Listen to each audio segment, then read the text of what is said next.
Hello everyone, कैसे हैं आप सब। तो आज हम पढ़ रहे हैं क्लास 10th का फिजिक्स का चैप्टर नंबर है इलेक्ट्रिसिटी का टॉपिक रेसिस्टेंस एंड रेसिस्टिविटी। तो बहुत बच्चों को डाउट आता है कि रेसिस्टेंस क्या होता है और रेसिस्टिविटी क्या होती है। तो इस वीडियो में आज हमारा ये डाउट क्लियर हो जाएगा कि रेसिस्टेंस क्या होता है और रेसिस्टिविटी क्या होती है, इनका डिफरेंस क्या होता है। तो आज की वीडियो में यही सिर्फ जानेंगे और बिल्कुल कॉन्सेप्ट क्लियर करेंगे, जिससे कि हम आसानी से क्वेश्चंस को आसानी से अटैम्प्ट कर पाएँ, है ना, कोई दिक्कत ना आए हमको। तो कॉपी और पेन निकाल लें और नोट्स बनाना स्टार्ट करें। तो सबसे पहले हम समझते हैं कि रेसिस्टेंस क्या होता है। तो रेसिस्टेंस, ये मैंने इसकी डेफिनेशन लिखी हुई है, the property of conductor due to which it opposes the flow of current through it is called resistance. यानी कि क्या करता है, ये करंट को अपोज करता है, यानी कि उसके अपोजिशन खड़ा होता है, यानी कि उसके अगेंस्ट खड़ा हो जाता है। क्यों? क्योंकि हमें पता है जो इलेक्ट्रॉन्स होते हैं वे फ्लो होते हैं किसमें, किसी कंडक्टर में, और द फ्लो ऑफ इलेक्ट्रॉन्स या फ्लो ऑफ चार्जिंग, उसको हम क्या बोलते हैं, इलेक्ट्रिक करंट बोलते हैं। ठीक है, उसको क्या बोलते हैं, हम करंट बोलते हैं। जो इलेक्ट्रॉन्स का फ्लो ना, फ्लो का इलेक्ट्रॉन्स कहाँ से कहाँ होते हैं, negative terminal to positive terminal क्या होता है, इलेक्ट्रॉन्स फ्लो होते हैं। और वहीं पर क्या होता है, किसी भी कंडक्टर कोई एटम्स होते हैं उसमें मिले हुए, तो उनसे क्या कराता है, वो टकराता है, इलेक्ट्रॉन्स उनसे टकराते हैं तो वो क्या करते हैं, अपोज करते हैं। तो वही एक्चुअल में क्या होता है, वही रेसिस्टेंस होता हुआ है। लेकिन हमने यहाँ पर एक डायग्राम बनाया हुआ है। इस डायग्राम में दिख रहा है कि हमारे पास एक 6 वोल्ट की बैटरी है और 2 वोल्ट का एलईडी बल्ब है। ठीक है, 6 वोल्ट की बैटरी डायरेक्ट 6 वोल्ट सप्लाई करेगी और हमारे बल्ब को कितने वोल्ट चाहिए, सिर्फ 2 वोल्ट। तो ऐसा हम क्या करें कि जो हमारे बल्ब को सिर्फ 6 वोल्ट ना पहुंचकर सिर्फ 2 ही वोल्ट हमारे पास चार्ज जाए, क्योंकि जितना ज़्यादा करंट होगा उतनी ज़्यादा पोटेंशियल डिफरेंस होगा, है ना। हमें पता है क्योंकि करंट का डायरेक्टली प्रोपोर्शन होता है पोटेंशियल डिफरेंस, है ना। और वोल्टेज क्या होता है, इट इज़ ऐसा यूनिट ऑफ पोर्शन। तो हमने क्या किया, यहाँ पर रेसिस्टेंस लगा दिया है। तो रेसिस्टेंस क्या करेगा, जो चार्ज आ रहा होगा, जो करंट आ रहा होगा, उसको क्या करेगा, अपोजिशन करेगा, उसके क्या खड़ा हो जाएगा। तो जितने की हमें जरूरत होगी सिर्फ इतना ही हमें क्या करेगा, सप्लाई करेगा आगे, और जो यहाँ पर रोक देगा। देखो हमारे पास 6 वोल्ट का सप्लाई आ रही है और आगे कितना है, क्या रेसिस्टेंस ने सिर्फ 2 वोल्ट सप्लाई किया है आगे। अब हम ये निकाल लेंगे R = V/I।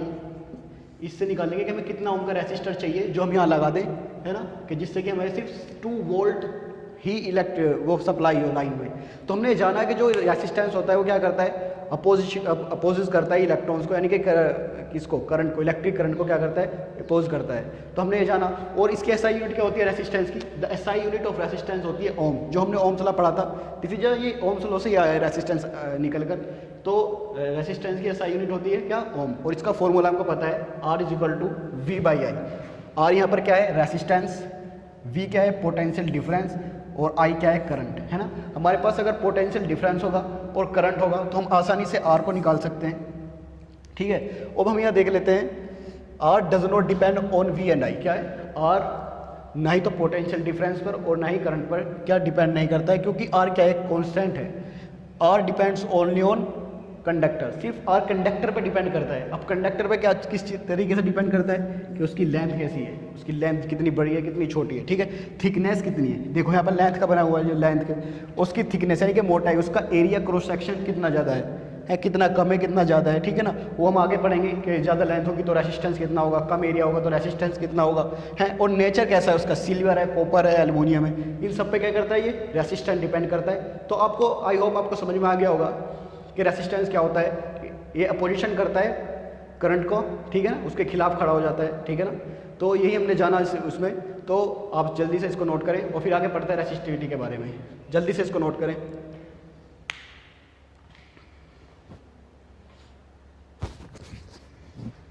तो हमको पता चल गया है कि रेसिस्टेंस क्या होता है और थोड़ा पार्ट हम रेसिस्टिविटी में भी रेसिस्टेंस का देखेंगे। तो अब रेसिस्टिविटी समझते हैं कि रेसिस्टिविटी कैसे आई और ये किस चीज़ पर डिपेंड करती है, किस चीज़ पर नहीं है, किसके डायरेक्टली प्रोपोर्शनल और किसके इन्वर्सली प्रोपोर्शनल है। और रेसिस्टिविटी को निकालते कैसे, हम इसका फॉर्मूला देखेंगे। ठीक है, और इसकी ऐसा यूनिट देखेंगे, ऐसा यूनिट कैसे आई है। तो जल्दी से हम रेसिस्टिविटी पढ़ते हैं कि रेसिस्टिविटी होती क्या है। तो रेसिस्टिविटी कैसे आई देखो। तो रेसिस्टिविटी की सबसे पहले हम हेडिंग डाल लेंगे। रेसिस्टिविटी जो होती है, ये होता है R, it is a resistance, not a resistivity, it is a resistance. Resistance जो होता है डायरेक्टली प्रोपोर्शनल होता है लेंथ के, डायरेक्टली प्रोपोर्शनल किसका होता है, लेंथ के, कि कंडक्टर की लेंथ कितनी ज़्यादा है। ठीक है ना, जितनी ज़्यादा लेंथ उतना ही ज़्यादा रेसिस्टेंस होगा। ठीक है ना, कोई भी कंडक्टर है, सपोज मेरे पास कॉपर की वायर है, उसकी जितनी ज़्यादा लेंथ होगी उतना ही ज़्यादा क्या होगा, रेसिस्टेंस होगा। और रेसिस्टेंस जो होता है इनवर्सली प्रोपोर्शनल होता है एरिया के, उसका एरिया, क्रॉस सेक्शन एरिया जो होता है। सपोज दैट ये मेरे पास कॉपर की वायर है, ये जो इसका एरिया है, जो आपको टॉप ये दिख रहा है ना, टॉप वाला, अगर मैं इसको ऐसा कर दूँ तो जिसका ये एरिया है, जितना ज़्यादा एरिया होगा उतना ही कम क्या होगा, रेसिस्टेंस होगा, और जितना कम एरिया होगा उतना ज़्यादा रेसिस्टेंस होगा, क्योंकि रेसिस्टेंस एरिया का क्या है, इन्वर्सली प्रोपोर्शनल है। तो हमारे पास दो इक्वेशन बनती है, एक ये वाली R is equal directly proportional to length and inversely proportional to area. तो फ्रॉम इन इक्वेशन से हमें क्या रिजल्ट मिलता है, ये वाला रिजल्ट मिलता है कि लेंथ क्या है, डायरेक्टली प्रोपोर्शनल है, और एरिया क्या है, इन्वर्सली प्रोपोर्शनल है। तो जब हम प्रोपोर्शनलिटी हटाते हैं तो हमारा इक्वल टू पे लाते हैं तो हमारे पास एक कांस्टेंट नंबर आता है, तो वो कांस्टेंट नंबर ये आया, इसको हम क्या बोलते हैं, रो बोलते हैं। जैसे कि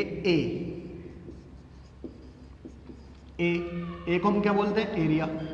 ए को हम एरिया को किस चीज़ से डिनोट करते हैं, एरिया से।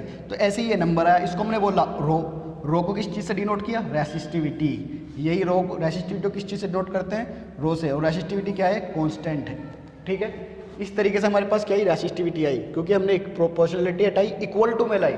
तब हम इक्वल टू में लाते हैं तो हमारे पास एक कांस्टेंट नंबर आता है, एक कांस्टेंट टर्म आती है। वो टर्म क्या है, वो रो है ना, वो रो ही क्या है, उस रो को क्या बोलते हैं, रेसिस्टिविटी। उसी रो को इस सिंबल को हम रो बोलते हैं, उसको क्या बोलते हैं, रेसिस्टिविटी। तो ऐसे हमारे पास रेसिस्टिविटी आई।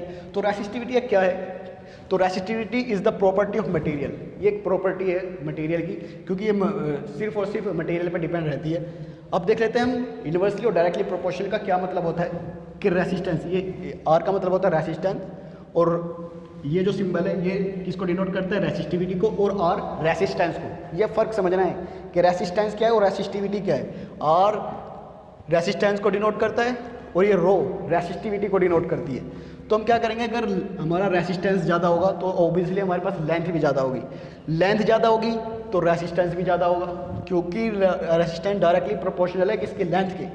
अगर हमारा रेसिस्टेंस कम होगा तो उसका एरिया ज़्यादा होगा, उस वायर का एरिया जो मोटापन है वो ज़्यादा होगा, थिकनेस ज़्यादा होगी।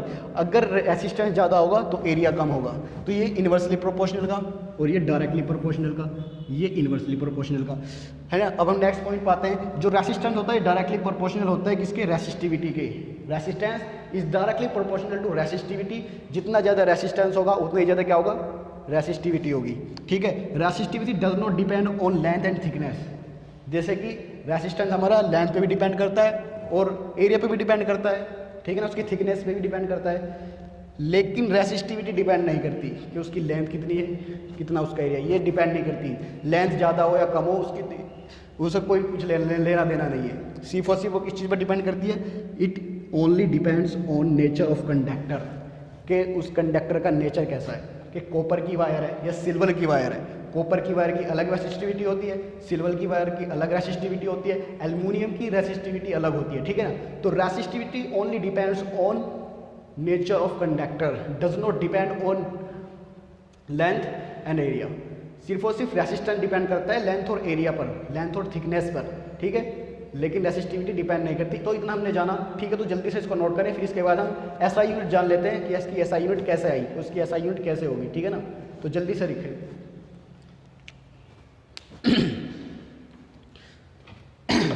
अब हम देख लेते हैं रेसिस्टिविटी का फॉर्मूला और देख लेते हैं इसकी एसआई यूनिट कैसे आई है। तो देख लीजिए आप, रेसिस्टिविटी, ये रेसिस्टेंस इक्वल टू होता है resistivity into length into upon में एरिया। ठीक है, अगर हम रेसिस्टिविटी फाइंड करेंगे तो ये कैसे चेंज हो जाएगा, resistance into area divided by length. ठीक है, और अब हम इसकी एसआई यूनिट फाइंड करते हैं इन नंबर की वजह से। इन ये जो चीज़ है हमारे पास, रेसिस्टेंस, एरिया और लेंथ, इनकी एसआई यूनिट क्या होती है, इसकी वजह से हम क्या कर पाएंगे, रेसिस्टिविटी की यूनिट फाइंड कर पाएंगे। तो रेसिस्टेंस की यूनिट होती है ओम, हमने पढ़ा था। एरिया की हमें पता है मीटर स्क्वायर, जब भी हम किसी चीज़ का एरिया निकालते हैं वो मीटर स्क्वायर में निकल के आता है। ठीक है, अगर सेंटीमीटर में दिया तो सेंटीमीटर में, लेकिन इसकी जैसा यूनिट होती है एरिया की, वो होती है मीटर स्क्वायर, और लेंथ की होती है सिर्फ मीटर। ठीक है, तो रेसिस्टेंस की जगह हमने क्या रखा, ओम रखा, एरिया की जगह हमने क्या रखा, मीटर स्क्वायर रखा, और लेंथ की जगह हमने क्या रखा, मीटर रखा। और मीटर से ऊपर मीटर 2 है, नीचे 1 है, तो 1 से 1 कट गया, तो हमारे पास क्या बचा, सिर्फ ओम इंटू मीटर। तो रेसिस्टिविटी की एसआई यूनिट क्या आ गई,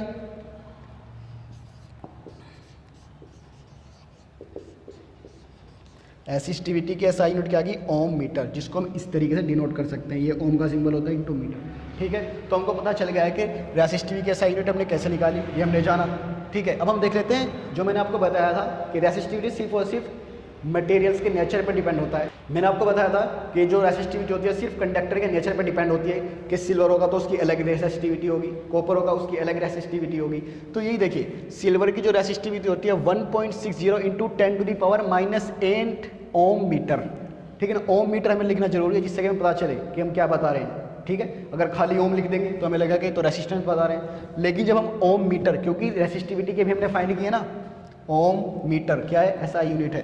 तो सिल्वर की होती है 1.6 इंटू 10⁻⁸, कॉपर की होता है 1.69 10⁻⁸, एल्यूमिनियम की होती है 2.63 10⁻⁸, आयरन की 10.0 10⁻⁸, निकल की होती है 6.84 इंटू 10⁻⁸ ओम मीटर। ओम मीटर का ये सिंबल है इसको, ठीक है। तो इसको नोट करें और आई होप आपको ये भी समझ में आ गया होगा कि रेसिस्टिविटी क्या होती है। अब बिल्कुल इसका आसानी क्वेश्चन करते हैं और हमें पता चलना चाहिए जिसका फॉर्मूला है। अगर हमें रेसिस्टेंस पता होगा, उसका एरिया पता होगा और लेंथ पता होगी तो हम फाइंड कर सकेंगे क्या, रेसिस्टिविटी। तो ठीक है, जल्दी से इसको नोट करें और इसके बाद हम अच्छे से क्वेश्चन करते हैं। जल्दी से इसको नोट करें।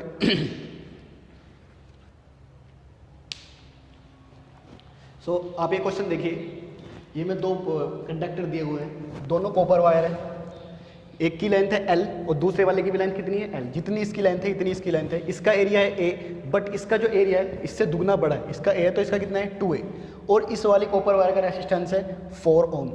तो हमें इस वाले वायर का रेसिस्टेंस फाइंड करना है, इस वायर का रेसिस्टेंस फाइंड करना है। तो हम क्या करेंगे, हमें पता है फॉर्मूला क्या होता है, R इजिकल टू ρ/L/A, ठीक है। ठीक है, तो हम क्या करेंगे, R कितना दिया हुआ है हमें यहाँ पर 4, तो ρL/A कितना आ गया 4 आ गया, ठीक है। यहाँ पर फाइंड करते हैं हम R dash, ρL/A 2A, sorry यहाँ पर 2A है, देखो यहाँ देखना यहाँ पर क्या है 2A। जितनी रेसिस्टिविटी इस वायर की थी इतनी ही रेसिस्टिविटी इस वायर की होगी। वो कैसे, क्योंकि अभी हमने पता है कि रेसिस्टिविटी किस पर डिपेंड करती है, कंडक्टर के नेचर पर। ये भी कॉपर की वायर है, ये भी कॉपर की वायर है। लेंथ कितनी बड़ी हो, एरिया कितना ही बड़ा हो, लेकिन वो सेम होनी चाहिए। ये भी कॉपर की वायर होनी चाहिए, ये भी कॉपर की वायर है। ये कॉपर की वायर कितनी भी बड़ी हो और ये वाली कॉपर की वायर कितनी भी छोटी हो, लेकिन रेसिस्टिविटी दोनों की सेम रहेगी, क्योंकि ये भी कॉपर वायर ये भी कॉपर वायर है। तो इसकी रेसिस्टिविटी भी इतनी है, इसकी रेसिस्टिविटी भी इतनी है, ठीक है। लेकिन हमारे यहाँ पर एरिया इसका A है और यहाँ पर एरिया इसका 2A है। तो ठीक है, R डैश हम क्या करेंगे, ρL/A इंटू 1/2। इसको 2 को एक साइड ले जाएंगे। अभी देखो ये भी तो सेम ऐसे लिखा हुआ है ना, ρL/A इंटू 2। अगर हम इसकी मल्टीप्लाई 2 में कर देंगे तो इसमें चेंज हो जाएगा, लेकिन हमने 1/2 को अलग करें क्योंकि हमको इसकी वैल्यू तो पता है ना। इसकी वैल्यू हम यहाँ से पुट कर देंगे, यहाँ पर इसकी वैल्यू कितनी है हमारे पास 4, तो R डैश 4 इंटू 1/2। देखो इसकी वैल्यू रखी है हमने यहाँ से उठाकर यहाँ, क्योंकि हमें इसकी वैल्यू पता था ना, इसकी वैल्यू नहीं पता। तो ठीक है ना, तो ये 2 2 जा 2 4 जा 2 2 जा 4, तो R डैश हमारे पास कितना आ गया 4 ओम। तो हमें क्या पता चला, ये मैं देखो इसका एरिया छोटा है, यहाँ एरिया बड़ा होता जा रहा है। जैसे जैसे एरिया बड़ा होता जाएगा रेसिस्टेंस घटता चला जाएगा। यहाँ पर 4 ओम था और यहाँ पर कितना हो गया 2 ओम। तो आई होप ये आपके क्वेश्चन समझ में आ गया होगा। अगर नहीं आया तो बैकवर्ड करें और 10 सेकंड बाद और फिर इसको समझें, ठीक है। तो अब इसका अगला क्वेश्चन कर लेते हैं हम, जब तक इस क्वेश्चन को नोट करें पॉज करके वीडियो।